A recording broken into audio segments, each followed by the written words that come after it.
Hello everyone, welcome back to Lego Bay City. Today we have the box of set 21061, which is the Notre Dame architecture set. And you might be wondering, hey Kim, why are you building an architecture set? Well, that's because I didn't. I actually made it into something else. This is the Consulate.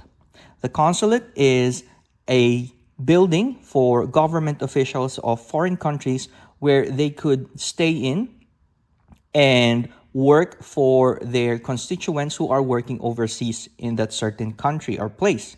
So for me, I thought this one would be something different, something that our city would need, considering that hopefully in the near future we have minifigs from different places or different countries or different cities that from other Lego builders. So I made this one, and I was really challenged with the architecture set, considering that it had 4,383 pieces, but they were really good pieces for a building, just in a smaller scale. So I thought I could work this out into a proper modular building. Now for this one, I didn't use any extra parts aside from one 32 by 32 base plate. So I think that's a good bargain,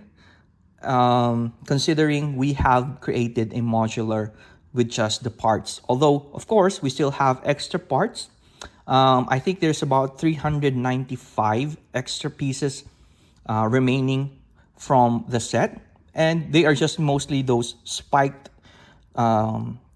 pieces and other bricks that are really just very hard to incorporate further into this building. But I think you would all agree that this one, also for me, turned out really nicely, and it has created a nice facade for a government or a dignitary style building.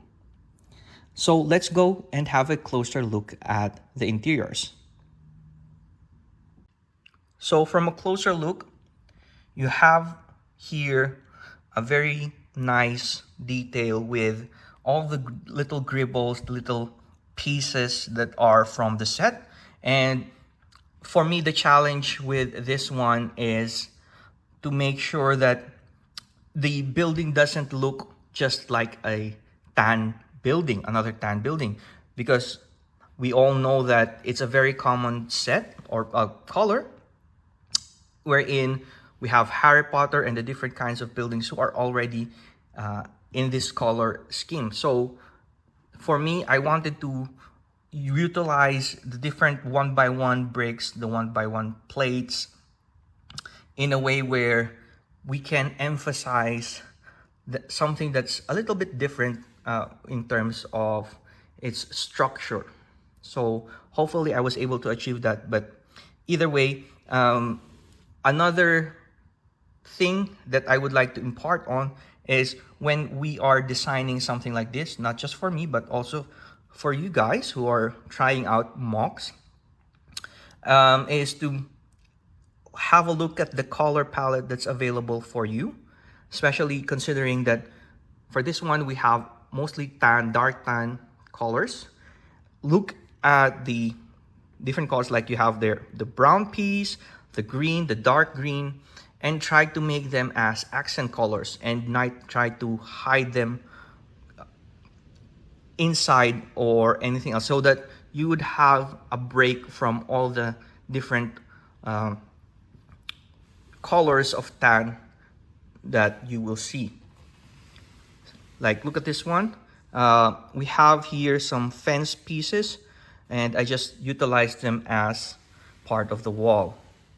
Here, we have here windows, but they don't have glass. So if you have some extra glass panes, you could put them here, but I think they're okay as is if you don't have them. We have here some seating area at the back, a working door, although it'll be hard to pull it back, so you'll have to open it up again. if you want to close that area. And the good thing about this one, of course, you can remove each floor. And they're very durable, I guess. See? Very easy. You can lift them with one hand without crumbling. But when you are building this one, please make sure you have a building table, because the part here in front and at the back, here also, as well as this area, can be fragile while it's under construction, because again, it's made up of the 1x1 plates, 1x1 bricks.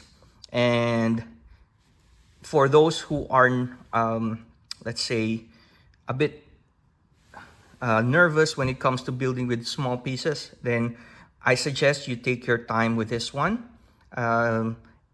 It's really delicate when you start building it, but as soon as you have it in place and everything's connected, the structure itself holds up.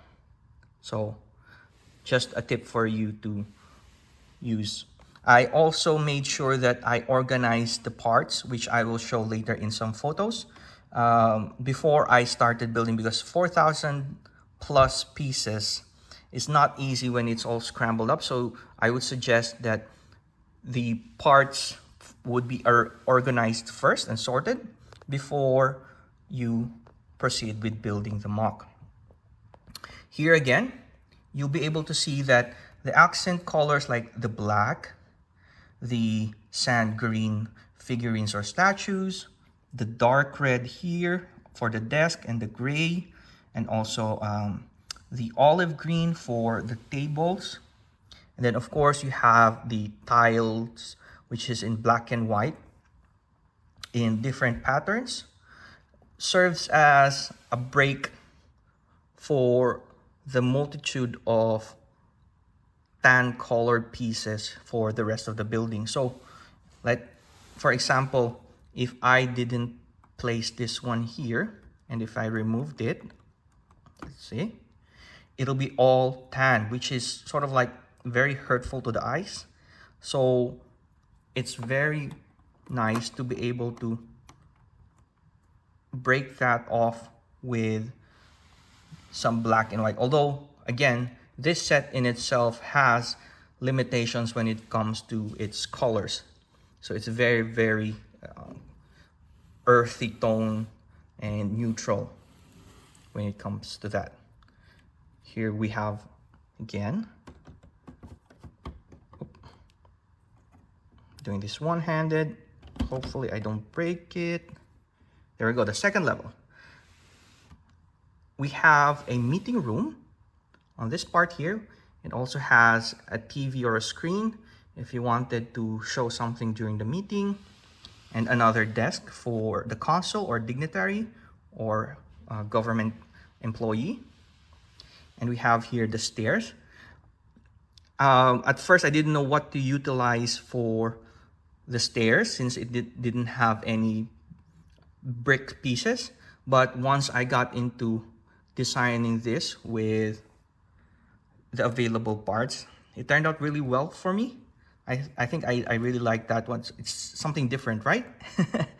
And you get to make use of the space underneath it for the other stairs.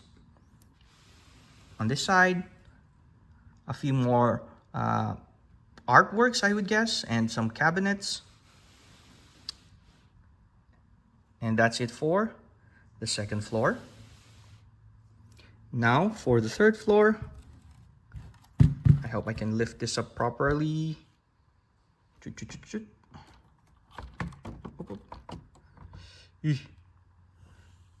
hope it. And then this one locks in front and one at the back. Okay. Now we have another office desk here. And we have a small bed here, although it's a bit cramped when you try to utilize this space. I think it still works, and we are able to maximize parts usage. I'm sure one or two of the dignitaries would want to be able to rest up when they want to. And of course, here we have another table, some plant, and another nice feature for this one is to utilize this as sort of like a window style. Also on the other side. There we go. So here, different from my other buildings, this one has more symmetry in it compared to, let's say, the corner castle bed and breakfast or the Tudor and apothecary. So this one is a bit different that way. Then we have here the roof. And there we go. So this is how it looks like alongside other MOC modular buildings in our city. And it has a really good height to it. This one is about 10 bricks high, another 10 bricks high, and this one is about 6 bricks high. So a proper height for a modular building. And it fits in really well with the setup. And I'm very happy to be able to add this to my Lego city. And with that, I hope you guys enjoyed this video and you learned something different from the techniques or tips that I have shared. And I hope you have a look at this one on Rebrickable. And if you like it, please do build it for yourself. Anyway, I have more MOCs on the side and in our city. I will be featuring some of them later on in my videos. And until next time, thank you and bye.